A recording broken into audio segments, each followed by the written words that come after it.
So this next part, I want to start helping you understand and show you how the fears and emotions that we experience today are echoes from the past.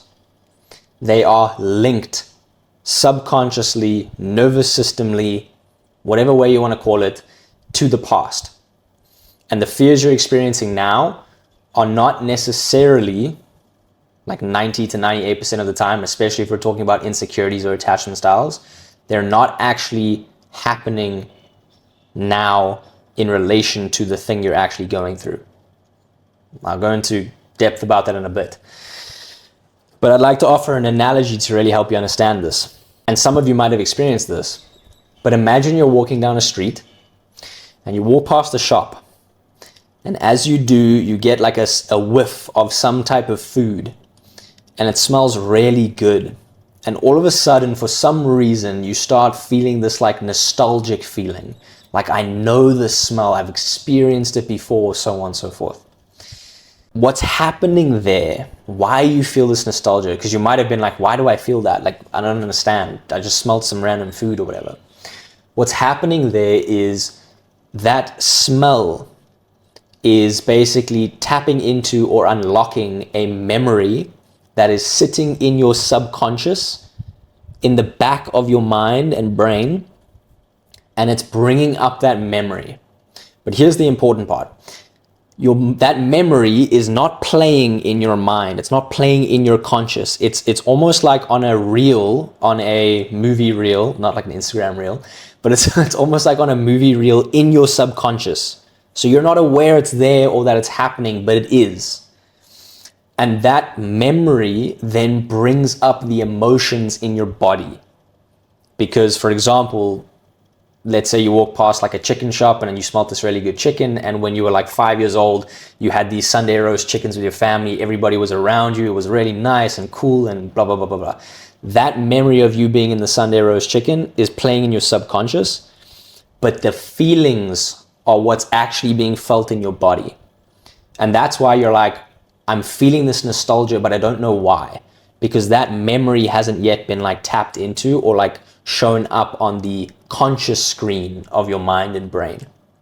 In the same way, when you don't get a text back from somebody, the person you care about so much, or when your partner looks at somebody else of the opposite gender or same gender or whatever, or what are some other common examples? Or when your partner suddenly changes the plans or cancels the plans that you made, and you feel that pang of like anxiety, fear, panic. Before I show you that connection, my question to you would be like, do you think the fear, panic, and even reaction logically and rationally makes sense in that kind of situation? My assumption is you would say no, depending on your like intensity of the anxiety and fear and your reaction. But the point in that is you can see something doesn't match up. My reaction, my fear, my feeling doesn't really make sense just because my partner hasn't texted me back for like an hour or two, or they changed the plans or whatever. The intensity doesn't match. So bringing it back to that analogy, it's because in that moment of anxiety and fear, the anxiety and fear is not necessarily about the actual situation you're going through now.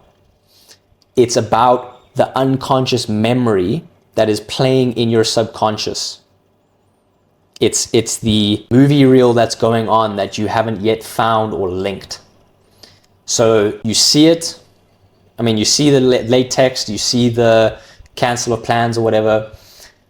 What happens is then a belief is getting hit, and we're going to go into depth of this later, but a belief is getting hit.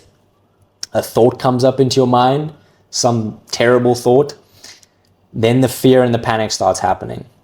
And it's because this memory that has been implanted in your subconscious is playing in the background and causing all these things to happen. So that's why in those moments you might be like, why am I feeling all this anxiety and fear and panic? It doesn't make sense. It doesn't connect. It doesn't seem rational, so on and so forth.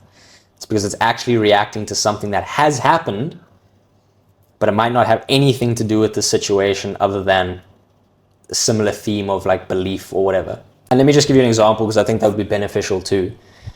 A very common deeper belief within attachment styles is I'm not important. So for example, if your partner canceled those plans, the belief that's being hit is I'm not important. And you might even have the same thought, because this one's quite a common one with the belief and the thought. I'm not important, therefore they're canceling the plans. Or like, why would they cancel the plans? Don't they care about me? Underneath that, I'm not important. Where this belief of I'm not important was planted or seeded was somewhere way before in the past. And I'm going to give you ways of how to like identify and locate those, but way before in the past. And that memory that is like the seed or the plant of I'm not important is being activated and starts playing out in your subconscious. And it's that one that starts bringing up all the fears and panic and everything. And then you know how the story goes after that. The unhealthy reaction comes. Then you feel bad. Then there's a whole mess, blah, blah, blah, blah, blah. So this is an important part too, which is kind of what we spoke about. We feel the feeling, but the memory itself doesn't come up. And the reason this happens too is because, and this is going into a bit of a psychological aspect or take on it too. When we're a kid, our brain, especially between the ages of I think 0 and 13, our brain is the most malleable and flexible it ever will be. So the experiences we have at that age and in that sort of time of our life basically is a supercharged stamp of memory, if you want to call it, especially if there's a strong emotional charge connected to it. So following that example of I'm not important, if we were, let's say, 5 years old and mom or dad promised they would show up at our after school recital of whatever kind, and then we look out into the crowd and no one's there in the seat that's reserved for them, that is going to bring up some difficult emotions for you as a kid. And it's going to imprint that moment, that memory into your brain. And then this is like a little bit of a advanced concept here, but basically brain's defense mechanisms kick into play and it's like, ooh, this is a really intense, difficult emotion. Don't want to deal with that. So usually very quickly after that, it kicks that into the subconscious. It's like, we don't want to deal with that memory. Difficult emotions are bad, etc., etc. We just want to be happy. So it throws that memory into the subconscious, but it's still there. And then when we feel that same or similar feeling, because our current day partner 20, 30 years later has canceled the plan with us, it's that memory that's being activated and playing in the background. So you'll see later on too, when we do some activities on this, the main things to look out for to really link the current day situation and the past memory that we went through. Number one is the emotion, and I'll give you some tools on how to really pinpoint and describe the emotion. The other one, the main one, is going to be the belief itself. Again, I'll give you some tools on how to pinpoint the belief within the thoughts that come up. And then sometimes there can be really direct links in terms of the actual actions that are happening in the current day situation and the past one. So even with that example I gave you now, you can kind of see, it's like you can see the theme of that canceling of a plan or a change of what I said I would do. Your partner cancels the plan, your parents said they would come see you at the recital, but it didn't happen. And it's these three things that you can start to use and really give you that tangible proof and evidence that what is happening today is linked to something that's happened before. Again, theoretical for right now, but I'm going to take you through an exercise, I think in this module, maybe the next one, where I'm going to make it very clear to you, to the point where like you cannot ignore it. And everything you see in terms of how you react, how you respond, where it all comes from, is going to completely change. Another metaphor that I'd like to share with you around this idea is that you can think of your brain as like a computer program or a computer system.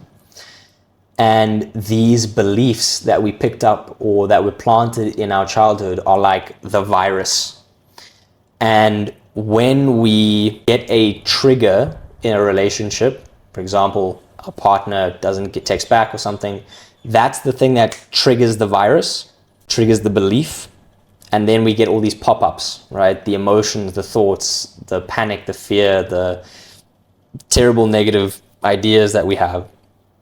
And then our response to that would be like quickly trying to close the program, making it 10 times worse, whatever. And the reason I want to share this metaphor is because just like a virus or computer program, we can deal with the virus itself, the belief itself, the memory from which that belief comes from. And as we do that, we don't get the pop-ups anymore. Or if we do, we know exactly how to deal with them in like way less time.